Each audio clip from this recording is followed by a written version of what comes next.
তো সেই কারণে তিনি বলেছেন কি, সংসারের পার হই ভক্তির সাগরে, যে ডুবিবে সে ডুবুক, সে ডাকুক নিতাই চাঁদে। যদি ভক্তির সাগরে কেউ যদি ডুবতে চান তাহলে কি করতে হবে? নিতাই চাঁদের স্মরণ নিতে হবে আমাদের। না হলে গৌর গৌর করে সারাদিন যদি আমরা কান্না করেও বেড়াই, সেক্ষেত্রে কোনো কাজ হবে না।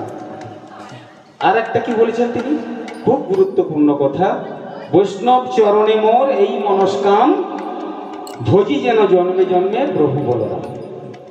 এই বলরাম অর্থাৎ নিত্যানন্দ প্রভুর শরণাগতি নিতে হলে কার শরণ নিতে হবে? বৈষ্ণবের শরণ। শুদ্ধ বৈষ্ণবের শরণ ছাড়া নিত্যানন্দ প্রভু দয়া করবেন না। সেটা কি করে জানবো?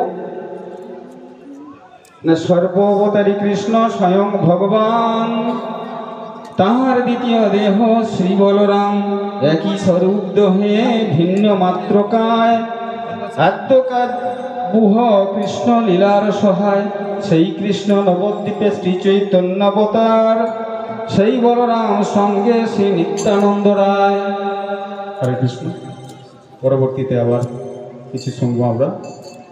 শ্রবণ করবো এখন মাতাজি শ্রীকণ্ঠ থেকে সুন্দর আরেকটি ভজন।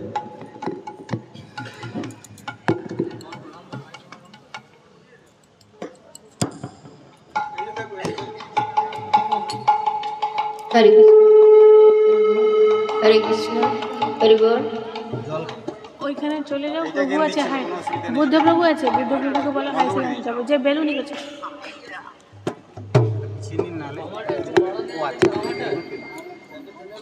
ওই বাড়ানো যাবে, কেন কথা বলিস?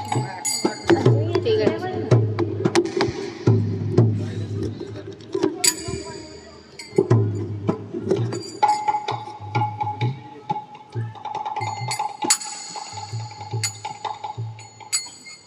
ল